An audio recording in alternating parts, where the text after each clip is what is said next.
Aloha, chers amis papoteuses et papoteurs, j'espère que vous allez bien et que surtout vous êtes prêts pour un format un peu différent aujourd'hui. Nous nous retrouvons donc en studio avec ma papoteuse préférée, Adjaratou, qui est à côté de moi cette fois. Adjaratou. Coucou Muriel, comment tu vas? Très heureuse de nous retrouver en votre compagnie, comme d'habitude, un dimanche à 17h pour un nouvel épisode de Elle Papote sans filtre. Cependant, aujourd'hui, pour cet épisode, nous ne sommes pas seuls. Nous avons une invitée spéciale. Une invitée spéciale parce qu'on a un sujet spécial, donc format spécial. Et sujet spécial avec notre amie experte et conseillère en finance personnelle. Monica. Yes.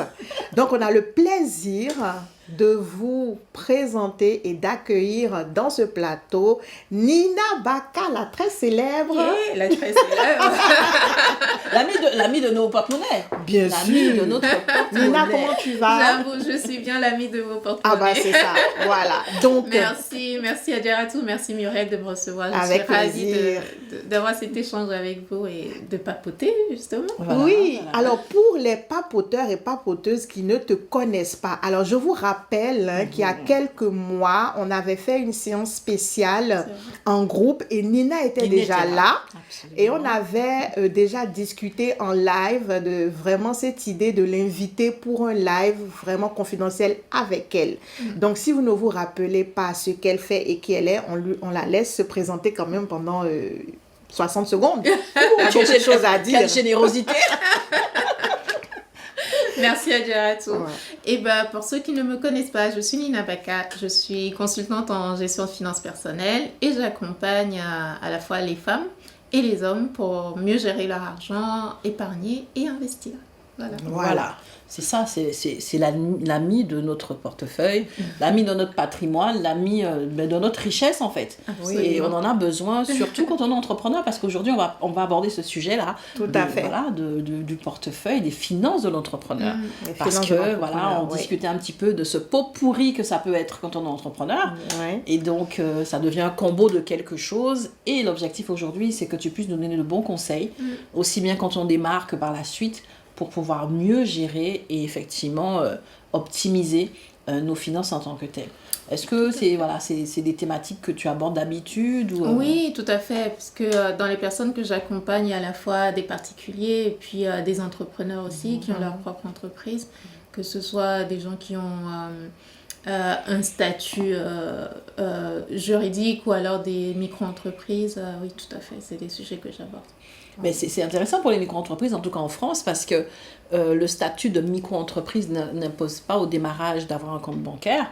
Et donc, du coup, je parle un petit peu de ce que moi j'ai comme vécu, c'est que souvent, on démarre et on n'a pas de dissociation et le compte personnel et aussi le compte de l'entreprise. Mais du coup, justement, le petit souci avec ce régime un peu light, c'est que, comme je le disais, c'est un petit pot commun où les entrées et les sorties sont confondues, ce qui relève de l'entreprise, de ce qui relève de la vie du quotidien est confondu. Et finalement, au bout d'un moment, à moins de suivre énormément au centime près en matière de trésorerie, en matière de comptabilité, on peut se retrouver à un petit peu confondre les choses. Est-ce que c'est des choses sur lesquelles tu peux donner des conseils? Oui, alors c'est vrai que pour les entrepreneurs, le fait de ne pas avoir une obligation d'avoir des comptes qui sont séparés, on a tendance à mélanger un petit peu ses finances, on va dire personnelles, de gérer le quotidien et les activités de l'entreprise.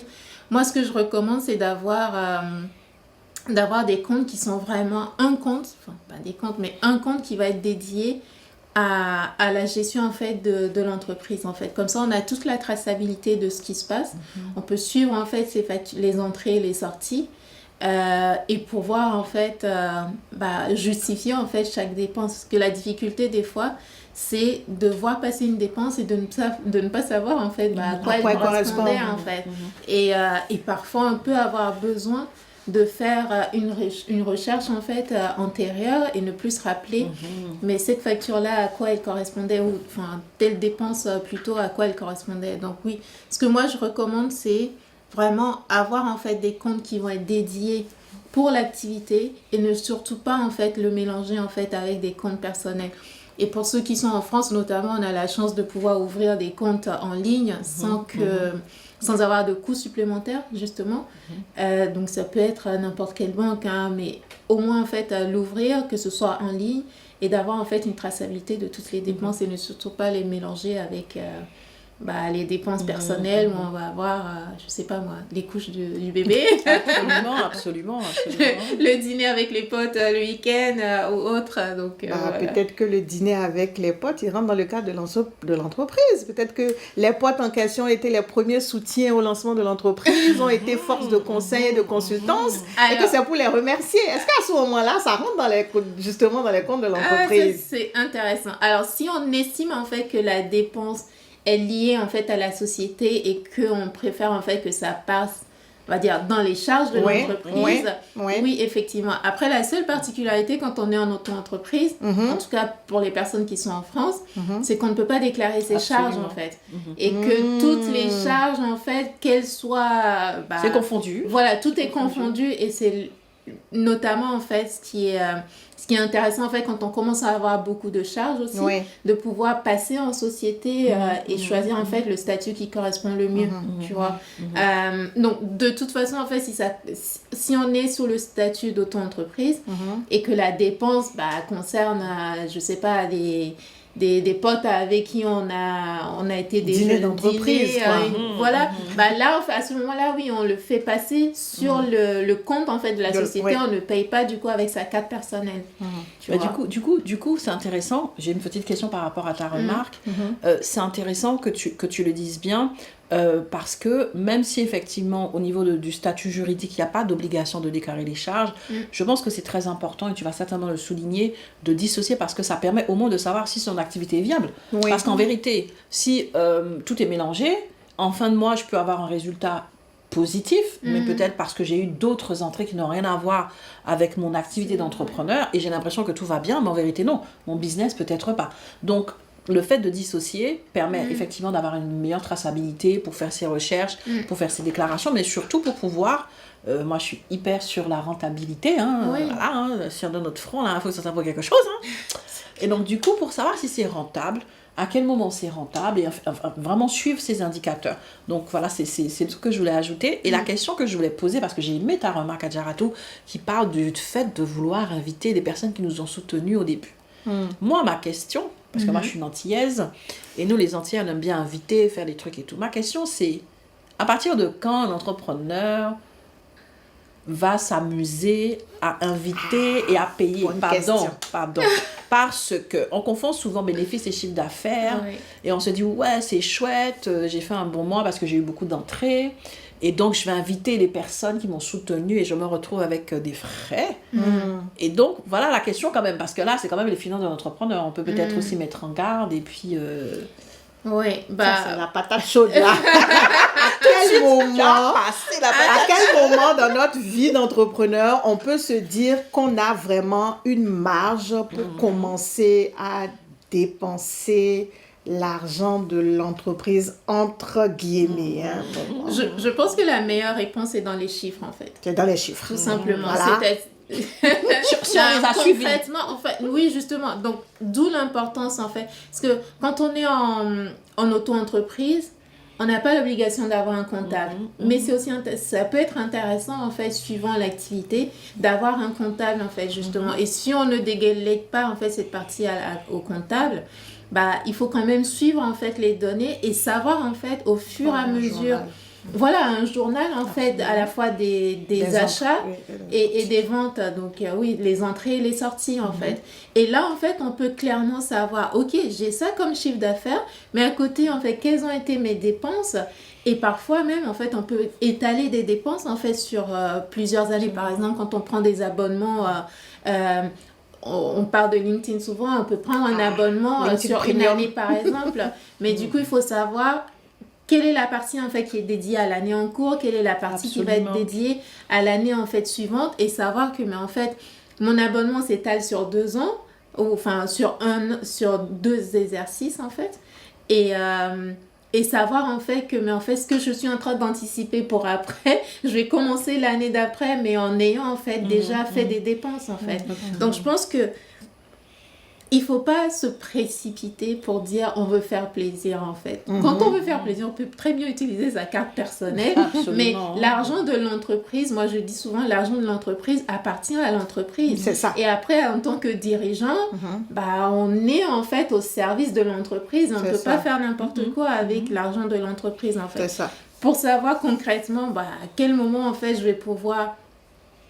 à quel moment je fais suffisamment de bénéfices en fait pour pouvoir faire plaisir aux autres autour de moi, etc. C'est dans les chiffres, savoir qu'est-ce que j'ai fait comme vente, qu'est-ce que j'ai fait en fait comme achat et quel est mon bénéfice à la fin. Et après, encore une fois, si on est en fait dans le statut de société, cette dépense-là peut être considérée comme charge aussi.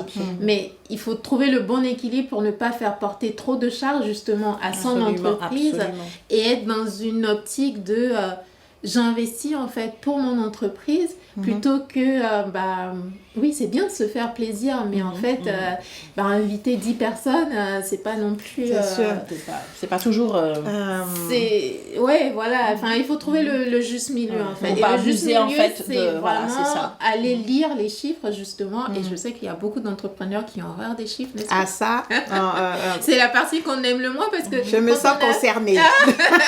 mais pourtant les chiffres c'est important puisque justement les chiffres ça concerne ce que tu vas pouvoir générer comme chiffre d'affaires et tout ce qu'il y aura comme impact derrière, tout ce qui va être affecté, que ce soit en termes de charges de fonctionnement, que ce soit en termes de charges fiscales, mais ça permet vraiment...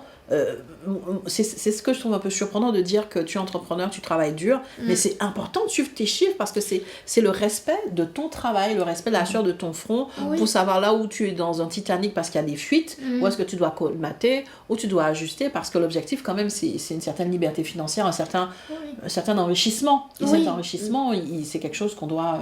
Enrichissement, c'est le mot-clé que j'attendais pour vous, chers papoteurs et papoteuses, parce que vous savez, on a invité Nina, c'est une sommité, attendez, elle est apparue dans Elle, n'est-ce pas, magazine, mais oui, non, vraiment pas de fausse modestie, c'est une experte, on doit vraiment profiter de ses conseils et lui poser les bonnes questions pour vous comprenez, non, voilà, donc, en réalité, quand moi j'observe le travail de Nina depuis qu'elle a commencé, on était beaucoup dans comment vous apprendre à gagner plus en tant qu'entrepreneur. D'accord? Comment gérer votre temps, vos compétences, comment apprendre à déléguer, parce que quand vous vous occupez finalement de vos clients, vous faites plus d'argent.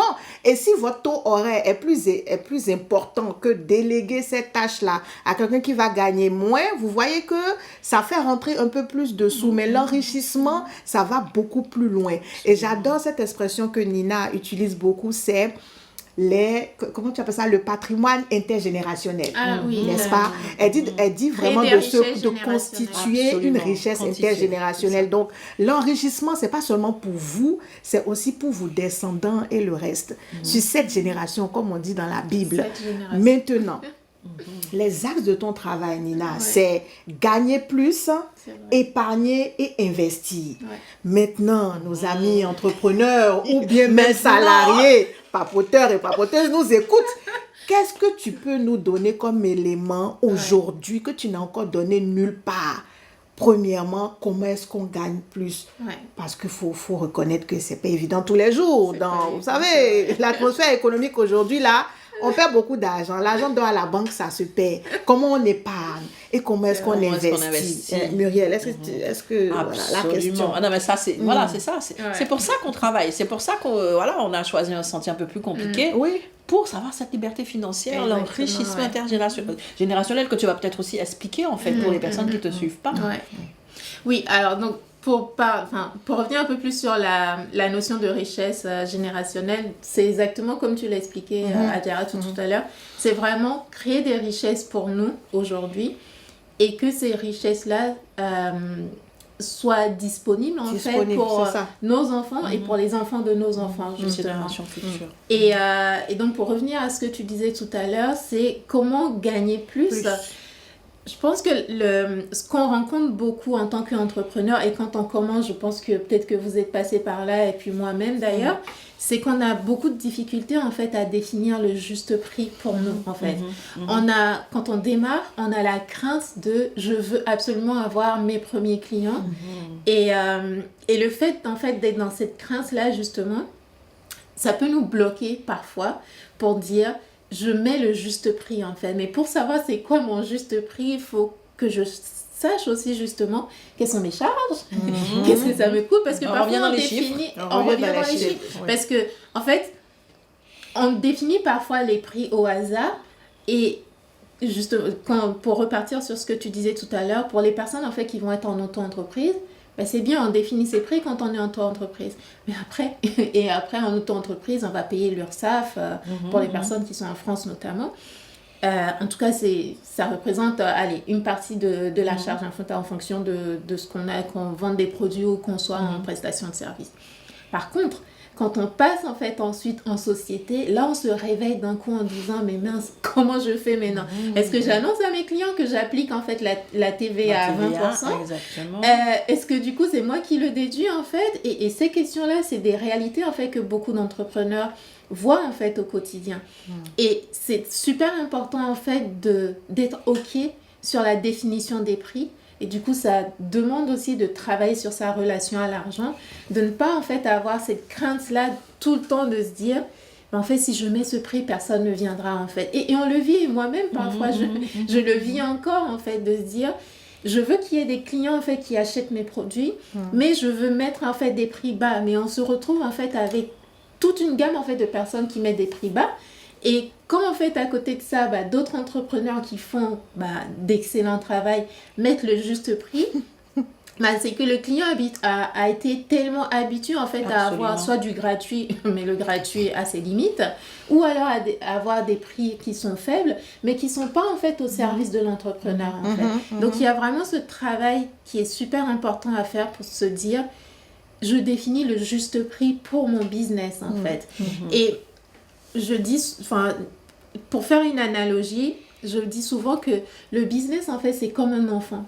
Donc, si, en fait, on n'a pas suffisamment pour acheter du lait, en fait, pour son enfant et qu'on ne peut pas le nourrir, en fait, soi-même, parce qu'on va pas, on va pas mettre du cash tout le temps dans le business et il faut justement, en fait, avoir cet argent-là pour nourrir l'enfant, en fait, et cet enfant-là, c'est le business, en fait.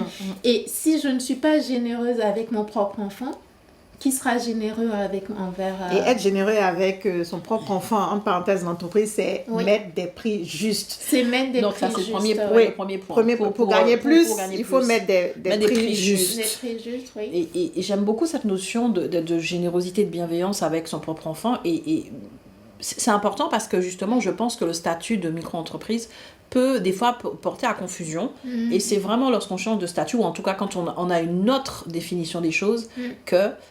non seulement on se dit ok, ça c'est mon entité, c'est mon bébé, je veux le faire grandir, et c'est là aussi qu'on revient sur ce que tu disais au début, on n'utilise pas n'importe comment le levier des charges, on se dit ok, mais parce que c'est un levier qui peut être intéressant parce qu'effectivement ça permet de savoir si l'entreprise elle est viable, ça permet dans le cas de société d'avoir des déductions, mais si on utilise à tort et à travers, finalement on est en train de se tirer une balle dans le pied. Donc ça c'est important. Mais la chose aussi en matière de générosité, la question que je vais te poser, parce qu'en France, il paraît que quand tu crées une entreprise, les 3 premières années, tu ne dois pas te rémunérer. On parle aussi dans le sujet. Donc, est-ce que, généreux envers l'entreprise, mais et moi en tant qu'entrepreneur, c'est comment est-ce que je me positionne? En fait, la rémunération, alors, qu'on ne doit pas, c'est pas... qu'on ne doit pas se rémunérer la première année. Les 3 premières années, chambre de commerce, il te dit les 3 premières années, ne comptez pas sur une rémunération. Oui, mais c'est pas quelque chose qui est inscrit dans le marbre. Pas du tout. Voilà. Mais en fait, c'est quand même c'est une recommandation qui circule, comme quoi, effectivement, pour que le bébé grandisse bien, il faut commencer par ne pas se rémunérer, et puis quand ça commence à un petit peu mieux se porter, on va... Ici on parle d'expérience. Toi, ça fait combien d'années que tu t'es lancée? Ça fait 3 ans là. Tu t'es jamais rémunérée? À Alors oui, effectivement, je ne suis pas... Non, En fait, quand j'étais en auto-entreprise, je ne me rémunérais pas. Parce que ma stratégie, c'est... je réinvestis en fait au maximum dans l'entreprise. Ok. Après, en fait, super. Après, quand on est il y a plusieurs étapes en fait. Il y a la possibilité de, quand je commence à créer ma société, est-ce que en fait je suis au chômage ou pas? Si je suis par exemple au chômage, c'est une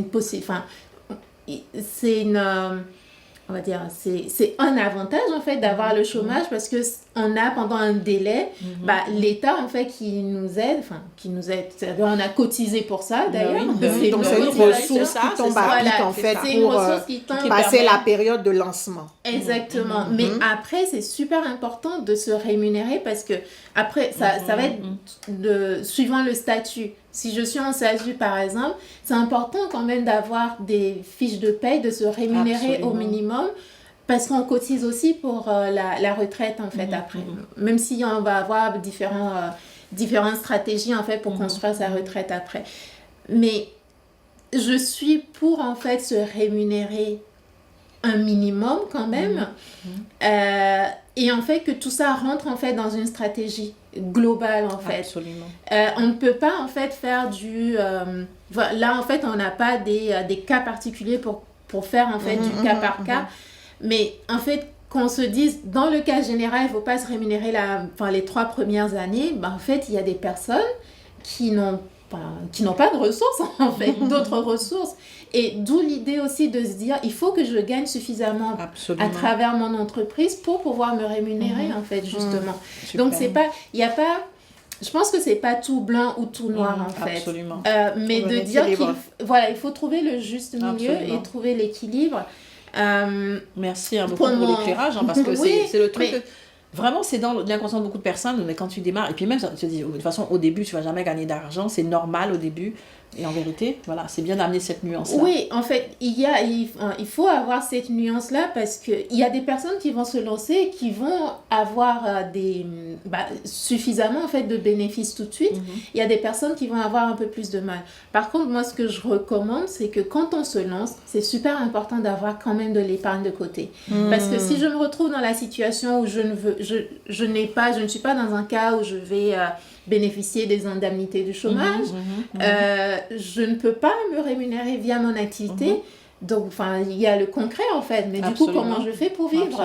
Comment je fais pour couvrir mes besoins? Moi, j'aimerais à ce niveau-là, Nina et Muriel, faire un partage d'expérience parce que justement, moi, j'ai lancé mon entreprise, on va dire, en micro-entreprise au Bénin. Et le Bénin, comme la majeure partie des pays d'Afrique, en tout cas Afrique francophone que je connais bien, on n'a pas vraiment d'organisme ou bien d'organisation derrière pour soutenir. Même si j'avais pas travaillé au Bénin. Et même quand tu travailles au Bénin, tu n'as pas le système comment on appelle ça là, d'indemnité de chômage, on l'a pas. Donc quand tu te lances dans l'entrepreneuriat en Afrique, c'est pour ça que c'est beaucoup plus challengeant pour nous. Et c'est à ce moment-là, justement, moi, je me suis lancée, j'avais un peu d'épargne à côté pour mener la vie quotidienne, payer des petites factures, etc., etc. Sauf que dans la phase de lancement de mon entreprise, pendant au moins 1 an et demi, je ne peux pas dire que je gagnais assez pour me payer quelque chose, n'est-ce pas? Et toute mon épargne, elle s'est envolée en fumée. Donc 1 an et demi après, tu n'as pas de soutien, tu n'as rien du tout. Est en train de prendre petit à petit ton épargne, et 1 an et demi après où tu as vraiment un peu plus d'entrée qui commence à arriver, eh bien je peux vous assurer que tu es vraiment très content. J'ai envie de tes copains. Tu as envie de te dire, attends là, je fais une méga fiesta là, parce que là, attends, l'argent rentre, Jean, t'avais même pas. En fait, on a trouvé le... Oui, t'avais même pas. D'où, oui, on a tous notre histoire. Tu te dis, avant, tu pouvais même pas t'offrir une pizza par mois parce que tu n'avais pas assez. Tu étais en train d'être dans tes économies, et là maintenant tu vois que chaque mois il y a du chiffre qui rentre. Tout de suite tu te dis, mais je suis milliardaire, alors qu'en fait tu n'es pas milliardaire. Tu vois, donc là, ce que je voulais partager avec l'expérience, c'est que effectivement l'épargne, elle sauve. Il faut beaucoup épargner. Et même quand vous commencez à avoir des entrées dans votre entreprise, ne pensez pas que vous pouvez déjà aller en croisière ou vous offrir un voyage aux îles Hawaï ou, je sais pas moi, ou dans les... Ça dépend, hein, au Bahamas. Si tu fais le million tout de suite, tu vois, c'est oui, ça, mais comme on dit... voilà, c'est ça. Il faut avoir une stratégie. Voilà, il y a des hauts et des bas. Et moi, je me rappelle, il y a un entrepreneur très connu de la sous-région qui a dit, lui, quelle que soit la période dans laquelle il est, il gagne beaucoup d'argent, mais il épargne toujours 50% de ce qui rentre. Toujours. Avoir une forte capacité d'épargne, ça sauve pour les entrepreneurs parce que surtout dans nos pays, où on n'a pas d'aide comme en France. En France, j'ai envie de dire, c'est l'Eldorado, hein. Il y a beaucoup de soutien. Bon, j'ai envie de dire, je sais que faut pas dire. Je sais que c'est pas toujours rose nulle part, mais c'est une situation plus appréciable que chez nous où tu es souvent laissé avec tes propres forces. C'est vrai que maintenant ça commence à changer. Ils commencent à penser à de petites choses. Moi je suis du Bénin. Au Bénin ils commencent la NPE, tout ça, à penser à de petites choses. Même le gouvernement avec tout ce qui concerne le ministère des entreprises, de l'emploi, ils essaient de penser à des mécanismes. Mais vous savez quoi? Pour aider les entrepreneurs, il faut déjà que tous les professionnels dans la sphère économique cotisent. Et quand on parle de cotisation, il faut qu'ils payent les impôts. Alors que dans nos pays africains, la majeure partie des opérateurs économiques ne paient pas d'impôts. Et donc, nous, aujourd'hui, moi, par exemple, j'ai déclaré mon entreprise en 2020, après avoir fait 2 ans, 1 an et demi, où c'était les montagnes russes. J'étais même pas sûre que l'activité allait survivre. Et donc, en 2020, quand j'ai formalisé, tu payes. Pour te formaliser, tu payes un petit quelque chose et après, tu dois payer des impôts. Tu vois, donc ça, c'est une sensibilisation aussi. Quand vous payez les impôts, ça permet à l'État derrière de pouvoir vous verser de l'aide. Et ça, souvent, on ne le comprend pas.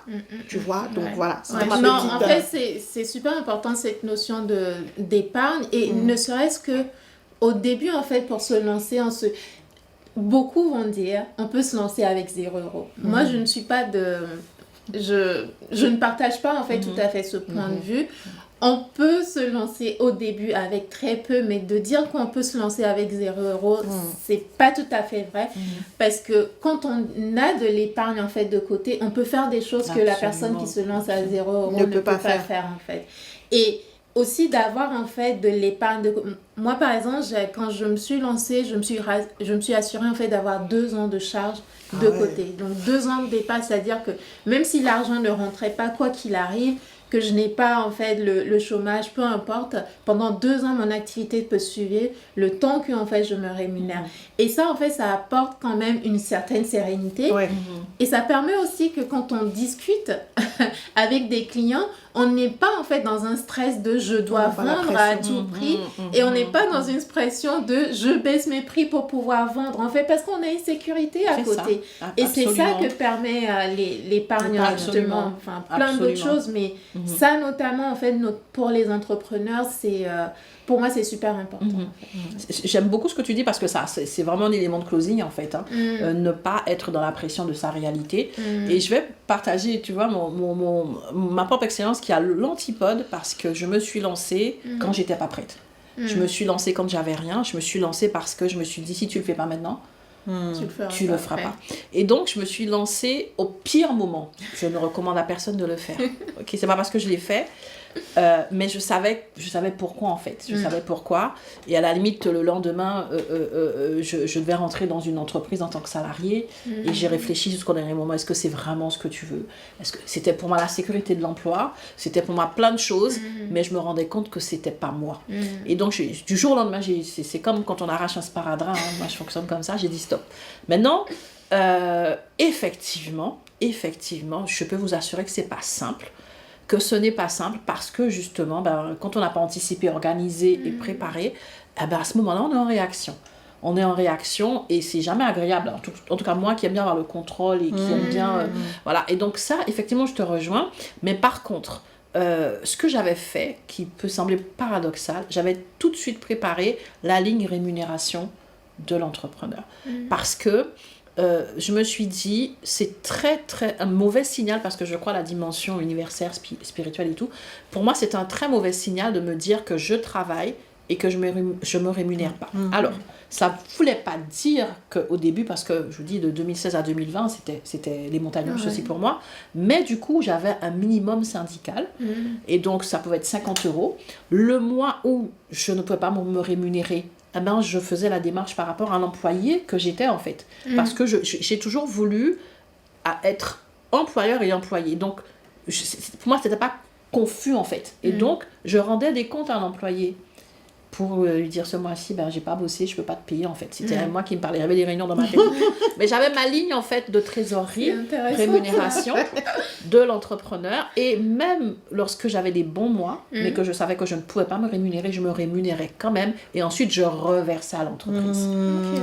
C'est intéressant. Donc, je faisais ça tous les mois. Il y a des mois où il n'y avait rien. Donc, il y avait des mois où j'étais en réunion d'urgence avec moi. Je vous assure. C'est ce qu'il faut faire. Voilà. Comment ? Mais non seulement tu ne seras pas payé, mais tu n'auras pas de prime, tu auras... Parce que et donc, je rebondissais. Des mois où je n'avais pas beaucoup, donc j'avais un minimum syndical de 50 €, donc c'était les 50 €. Je vous dis, c'était des petits mouvements sur le compte bancaire, hein, mais pour moi, c'était important parce que, et c'est ce que je conseille en tout cas à mes coachés, parce que se dire tout de suite que ton entreprise... moi j'avais été choquée, à la chambre de commerce, ils me l'avaient dit, les 3 premières années, vous touchez rien. Je dis, mais comment tu es salarié, tu ne peux pas imaginer être employé sans être payé. Quelque part, et puis tu es entrepreneur, tu travailles 2 fois plus pour mettre les choses en place, et c'est pour ça que moi justement j'ai voulu poser la question, parce que ça m'avait choquée. Je me suis dit, écoute, on va trouver un système, même s'il n'y a pas forcément les entrées qu'on veut, pour que je considère ce poste-là, que je considère cela, parce que je ne veux pas mépriser le travail de mes mains et donner un message. Pour moi, ça fait un appauvrissement, en fait. De me dire, je ne peux pas me payer. Oui, je peux me payer. Et je vais travailler pour me payer encore mieux. Et ça, je pense aussi, pour moi, c'est un mindset aussi d'enrichissement, en fait. Et ça permet de se challenger aussi, parce qu'en fait, on ne peut pas se mettre devant son employé et lui dire aujourd'hui, écoute, tu as travaillé pendant un mois, mais je ne te paye pas, en fait.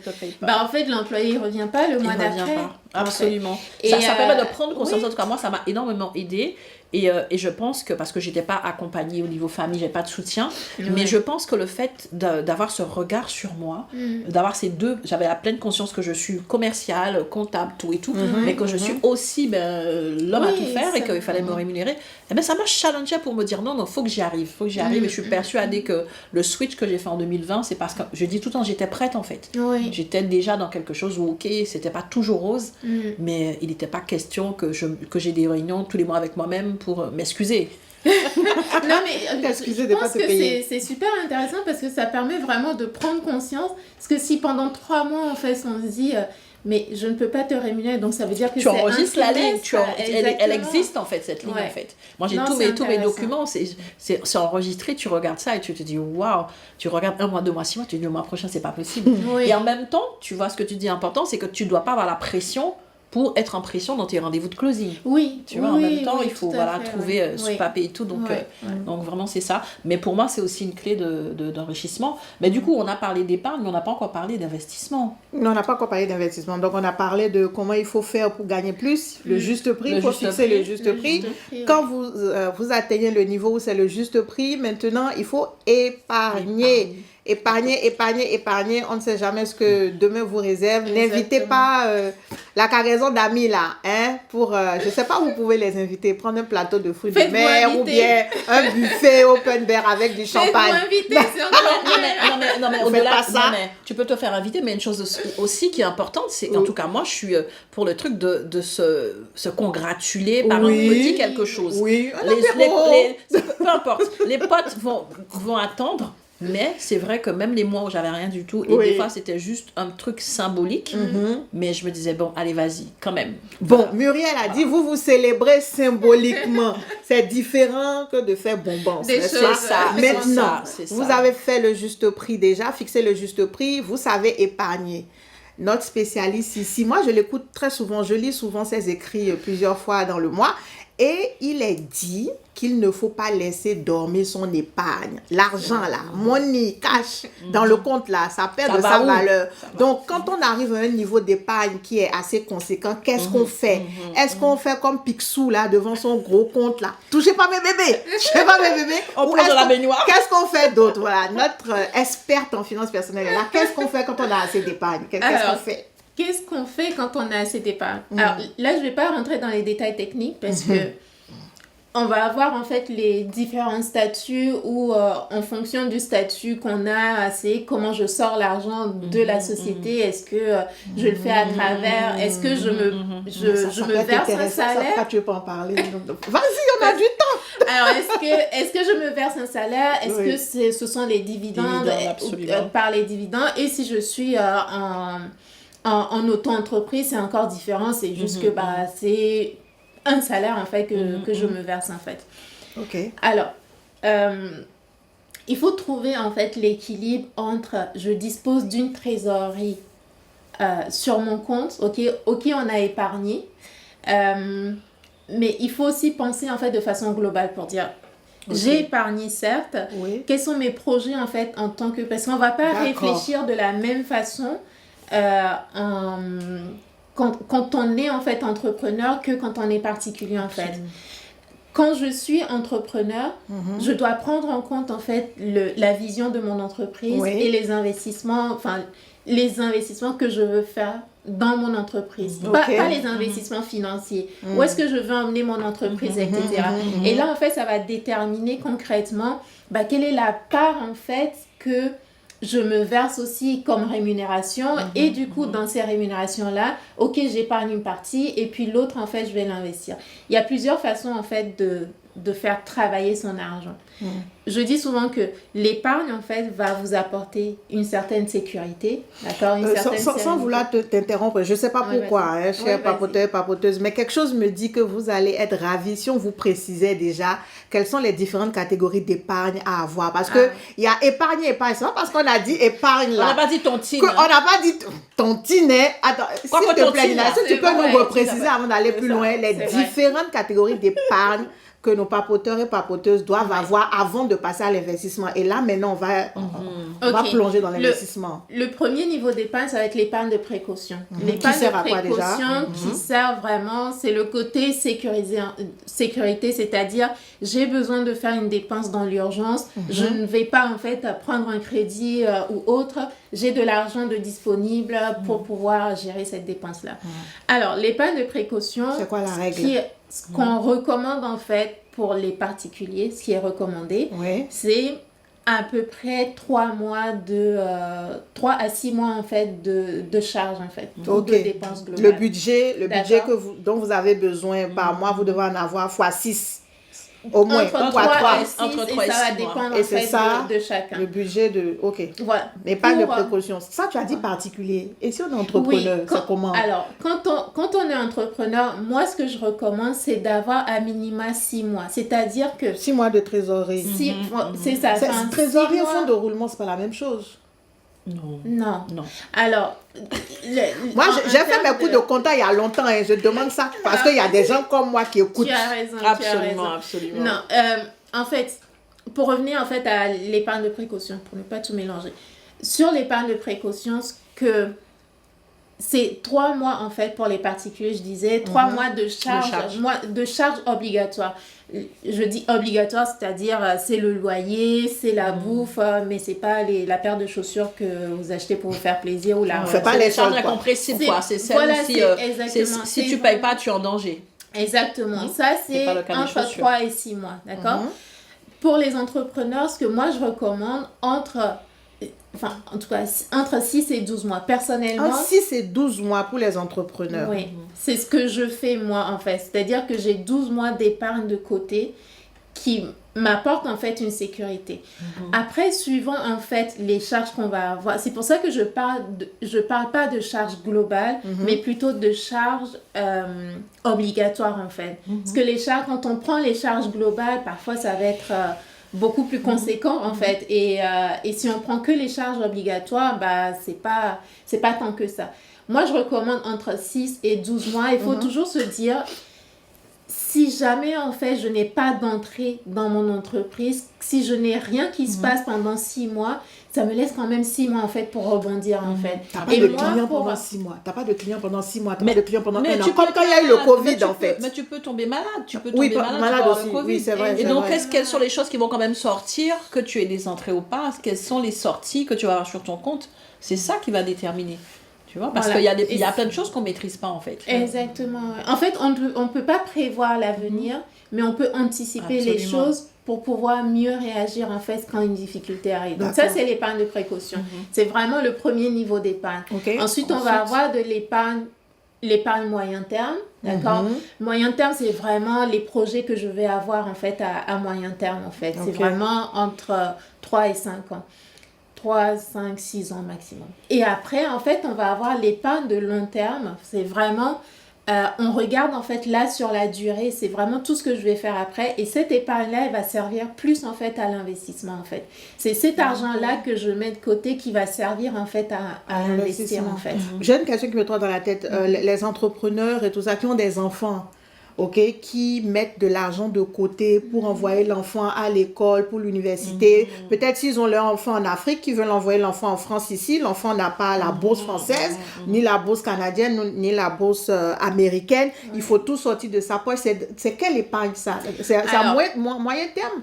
5 à 10 ans, comme tu as dit, ou c'est le long terme finalement? Ça va se confondre avec pour les investissements. Oui, alors justement, c'est une question très intéressante en fait. Parce que admettons en fait qu'on veuille investir, qu'on veut mettre en fait de l'argent de côté pour ses enfants, d'accord? On va considérer on a suffisamment anticipé, qu'on a commencé dès que l'enfant est né en fait.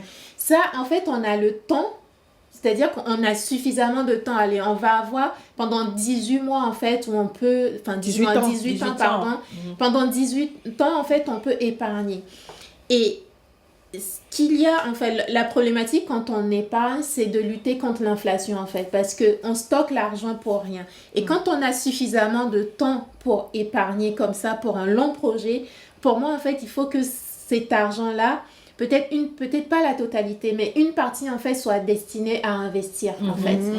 Parce que quand on investit, en fait, une partie de l'argent, on joue sur la notion d'intérêt composé. Bon, je vais expliquer. Les intérêts composés, c'est pas compliqué. Les intérêts composés, c'est je mets de l'argent de côté, je récupère en fait des intérêts sur ce mois-ci, mais le mois d'après, les intérêts vont être calculés sur mon capital de départ et les intérêts que j'ai déjà générés le mois dernier en fait, ou l'année dernière. On va prendre l'année. Et imaginez en fait que vous avez des intérêts qui sont calculés sur une année, mais en fait quand vous multipliez quand vous le faites en fait sur 18 ans, en fait, on a suffisamment une période qui est longue pour bénéficier en fait de l'effet des intérêts composés en fait. Les intérêts composés, c'est juste un gros mot pour dire que mes intérêts fabriquent eux-mêmes des intérêts. Ils font des bébés donc, quoi. Exactement. Et en fait, ça a un effet très exponentiel sur la durée. Les premières années, on se rend pas compte en fait. Mais on va dire,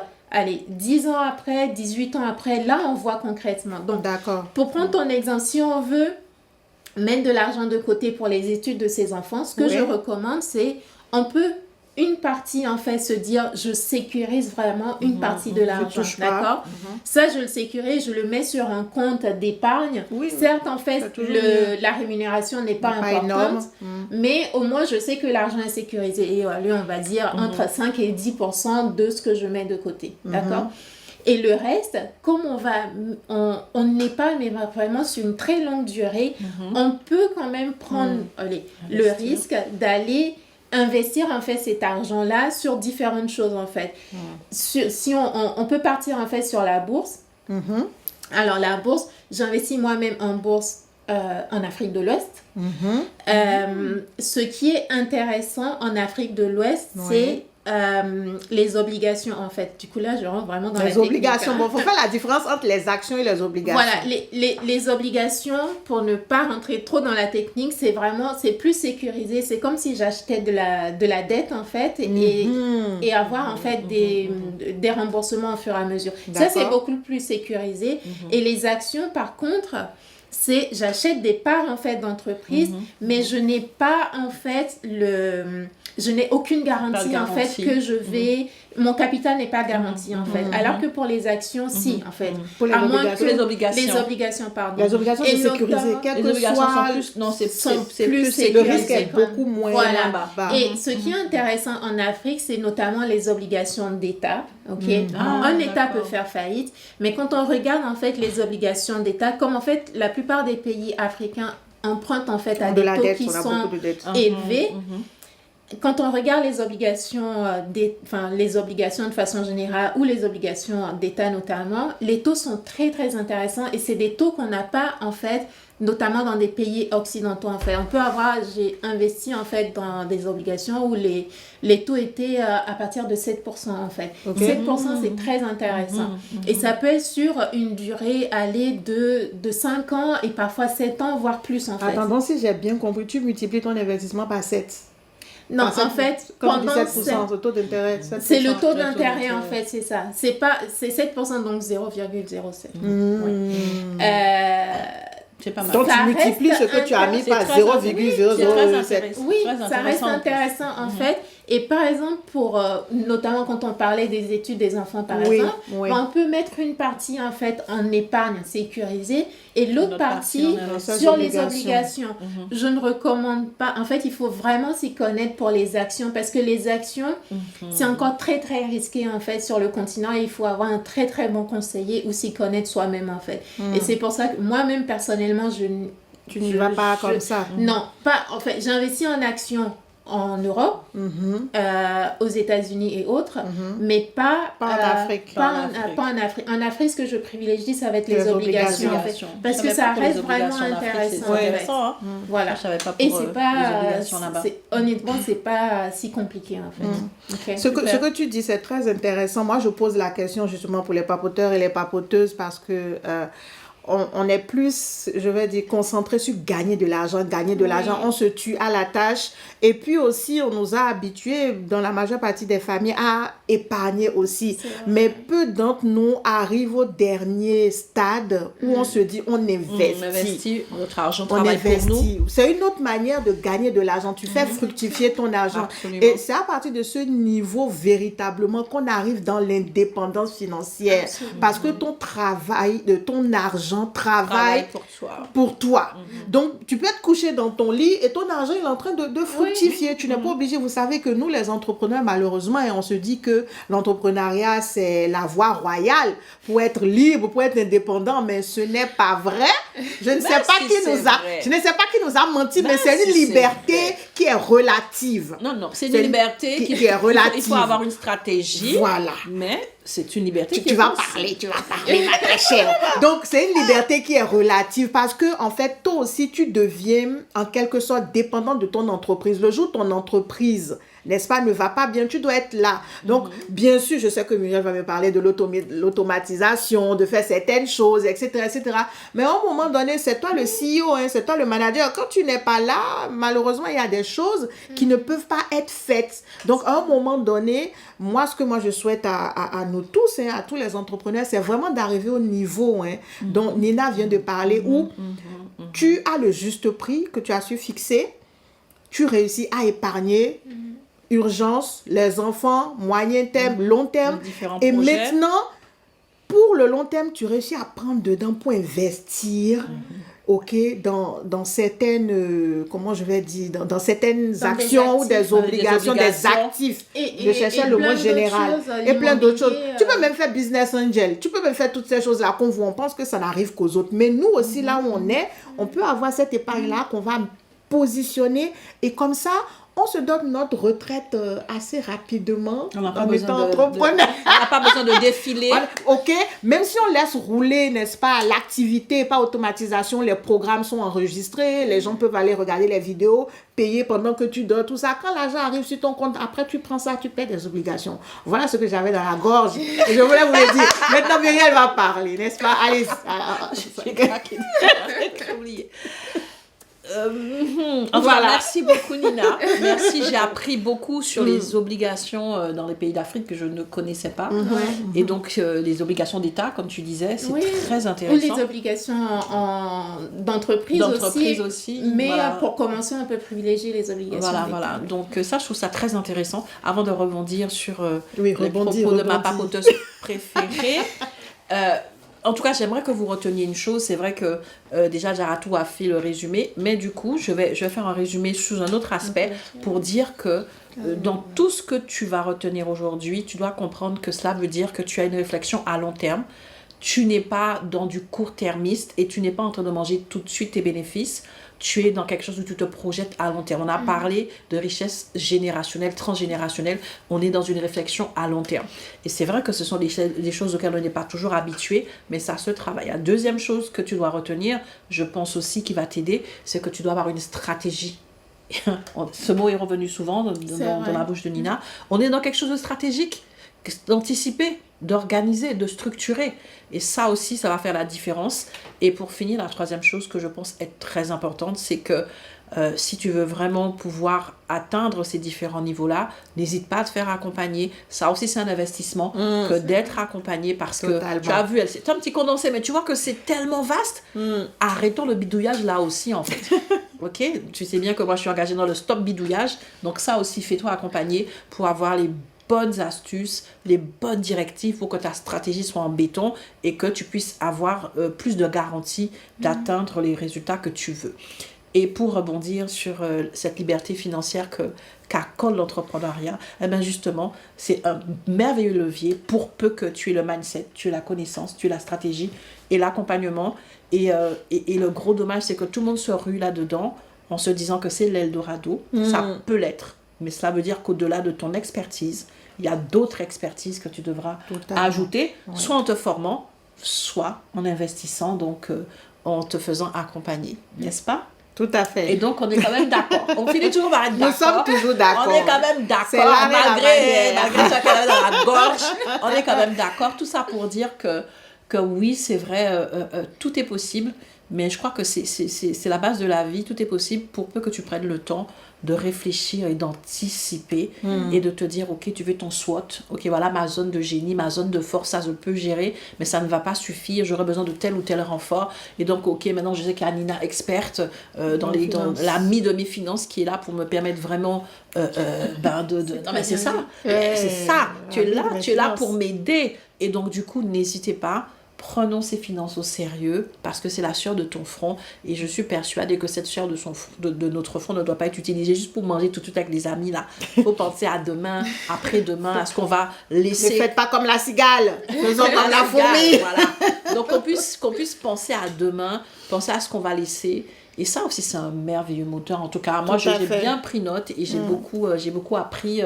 Et donc, je ne sais pas si on a encore du temps aussi. Alors, le temps, il a filé entre nos doigts, n'est-ce pas? Comme d'habitude, vous savez que moi, je suis la maîtresse du temps. Donc, chers papoteurs et papoteuses, si vous regardez à vos montres, on a très bien avancé dans la discussion et il nous tenait vraiment à cœur d'inviter Nina Baka. Nina Baka, Instagram, LinkedIn, Facebook, cherchez-la.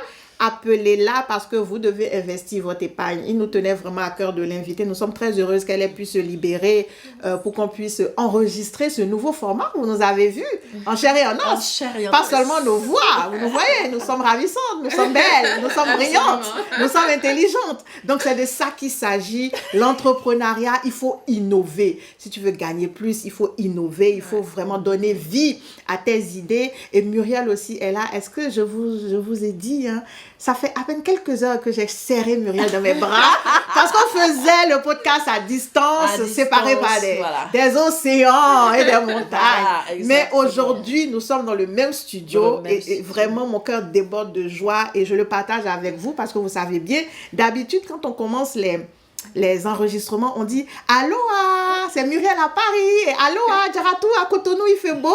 Il fait chaud, mais aujourd'hui on est dans la même pièce, il fait froid, les amis. il fait froid. Donc nous, c'est le papotage sans filtre. On vous a donné beaucoup d'astuces pour que vous puissiez gagner plus, n'est-ce pas? Pour fixer le juste prix, pour apprendre à épargner.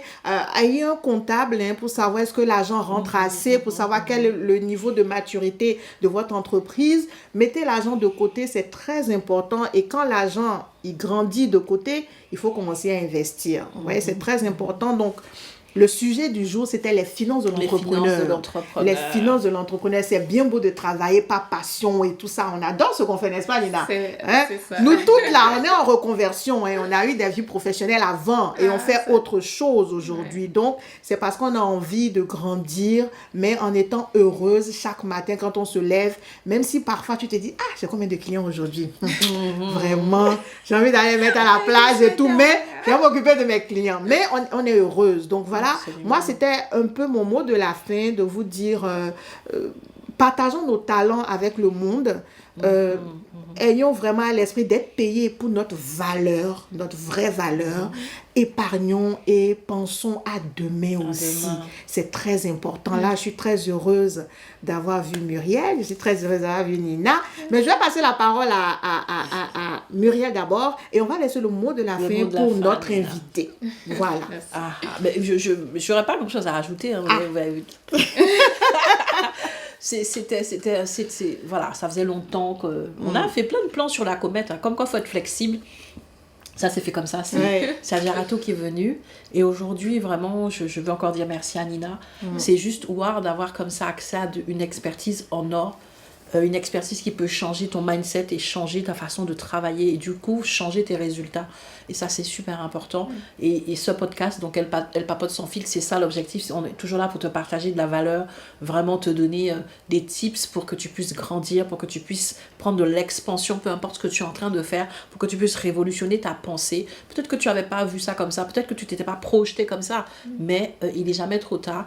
Vraiment t'encourager, te dire, c'est ça le sujet, voilà, c'est prendre la sueur de ton front au sérieux. Pour moi, c'est ça en fait. Si tu prends ce travail même si tu es dans la passion, tu es dans le plaisir, donc tu n'es pas dans la pénibilité, mais c'est quand même si c'est un don que tu as reçu d'en haut, ce don-là, respecte-le, prends-le au sérieux et à ce moment-là, projette-toi sur le long terme. Ne sois pas cigale, comme l'a si bien dit. Le monde a besoin de toi aujourd'hui, mais encore plus demain.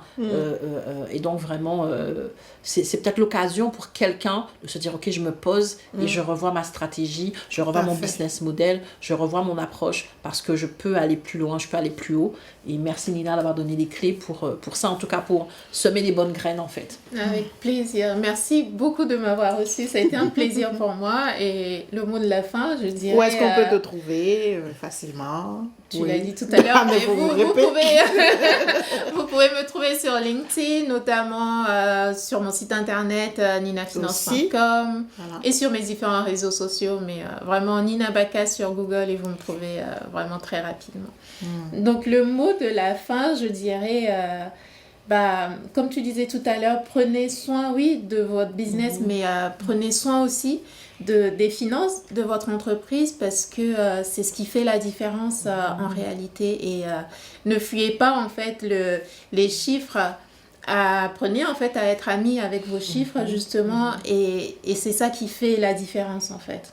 Donc voilà. Ça a été un plaisir pour moi. Merci infiniment. Merci beaucoup de nous avoir suivis aujourd'hui, ce beau dimanche. Donc, prenez le rendez-vous pour les prochaines éditions, toujours à 17h. Elle papote sans filtre avec Muriel Adjaratou. Si vous avez aimé le format et si vous avez aimé le fait qu'il y ait aussi une invitée, dites-le nous toujours. Comme ça, on recherchera d'autres invités à vous présenter et on essayera de faire le format vidéo tant qu'on est ensemble, bien entendu. Du coup, c'est moi la prochaine fois, c'est moi qui viens au Bénin. Ça, c'est dit, rendez-vous est pris. Ça y est, notez le jour, la date et l'heure. Moi, je l'ai noté. Allez, chers papoteurs et papoteurs, merci infiniment pour ce rendez-vous. On vous aime, on vous dit à très bientôt pour le nouvel épisode du podcast Elle papote sans filtre. Elle papote sans filtre. Votre podcast tous les dimanches à 17h. Retrouvez-nous nouveau podcast chaque dimanche à 17h. Rejoignez-nous. On vous attend les amis.